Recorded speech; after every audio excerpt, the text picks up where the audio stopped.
Hi boys and girls, it's Mrs. Merrigan, and today I'm going to read you a chapter book. So there's not a lot of pictures, which is why you're seeing me. This is called Flat Stanley, and whenever there's a picture, I'll show you the picture in the book. This is a story about a little boy who, when he was sleeping, a big bulletin board fell on him and made him flat. But he was fine. He was just about that big. He became about a ½ inch thick. So this is Flat Stanley's Worldwide Adventures, The Great Egyptian Grave Robbery. Chapter 1, A Letter for Stanley. George Lambchop was sitting at the kitchen table going through the mail as his wife cooked breakfast. "Look at these beauties, Harriet," he called, holding up a letter with many exotic stamps in the corner. "From Egypt." Ever since their eldest son Stanley had been flattened by a bulletin board and could now travel by mail, the Lambchop family had become very interested in stamps. "In a minute, dear," Mrs. Lambchop said. "I'm just at the difficult part of flipping this French toast. A letter from Egypt, you say? Why don't you open it and read it to me?" Mr. Lambchop began to do just that when he caught himself. "Whew, that was a close one," he cried. "It's a federal offense to open mail that's addressed to someone else. This letter is for Stanley." Just then, both Lambchop boys appeared in the doorway, drawn by the delicious aroma of French toast and bacon. "Stanley, letter for you here. Looks important." "What about me?" Stanley's younger brother Arthur asked. "Any mail for me today?" "Not today. Sorry," Mr. Lambchop said. "But Stanley, why don't you open yours and read it over breakfast?" "After breakfast," Mrs. Lambchop said. "And hand washing. You know how maple syrup gets all over everything." The boys finished their breakfast and washed up. Then Stanley opened his letter. "If you are the world-famous flat boy of America," he read out loud, "and if you are less than 3 inches thick, then you must come to Egypt at once. We are beginning an archaeological project and are in an urgent need of someone your dimensions." That means his size. "I don't know about world famous," Arthur grumbled. "Maybe they've got the wrong person." "But I am only a ½ inch thick," Stanley sighed. "So that's me. All right." "It's signed Sir Abu Shenti Hawara IV, Stanley said. "And look, he's taking care of my travel arrangements." Stanley held up a very large envelope covered with stamps. Mr. Lambchop looked at the letter and read it over. There's a picture of Stanley getting his envelope.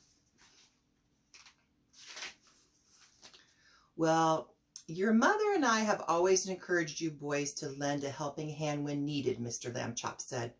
"I suppose that goes even if it's needed halfway around the world." "We'd better take you to the post office at once, Stanley," Mrs. Lambchop said.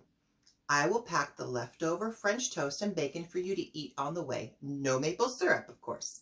It wouldn't do to arrive all sticky."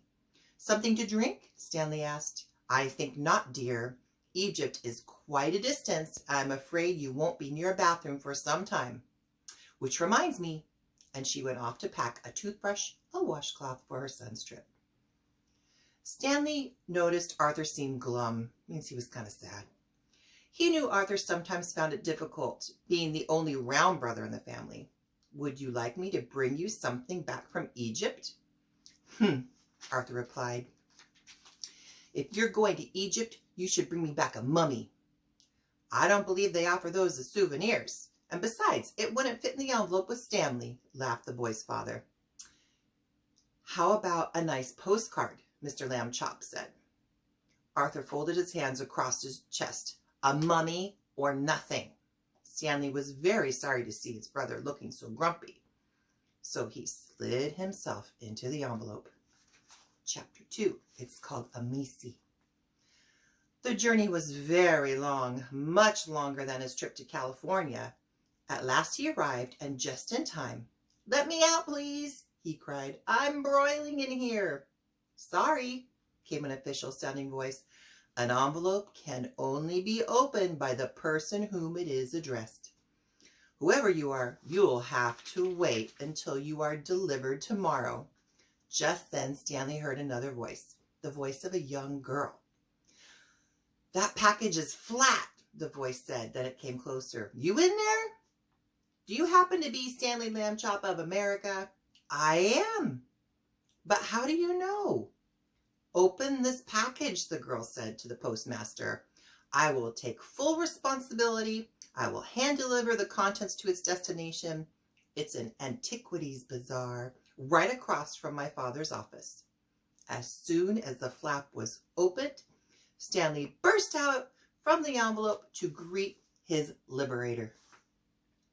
Hello, my name is Amici, the girl said, smiling. I am very pleased to meet you, Stanley. How do you know who I am? Amici smiled even more broadly. My father is the curator of the National Historic Museum. He's also a member of the Museum Curators Worldwide Pen Pal Club. His pen pal is Mr. O.J. Dart, Stanley guessed. Mr. O.J. Dart was Stanley's upstairs neighbor. He was also the curator of the famous museum, and not long ago, Stanley helped him out with a certain predicament involving sneak thieves. Right, Amici agreed. When Mr. Dart wrote to him about what you did, my father couldn't stop talking about you. He said he wished Egypt had a flat kid who could help out in the museum. A kid like that could come in handy, he said. He even hung a bulletin board over my bed, hoping that something might happen, but my mother made him take it down. That's good, Stanley said. Being flat is more trouble than some people imagine it to be. That's chapters 1 and 2. Tomorrow, I'll read you chapter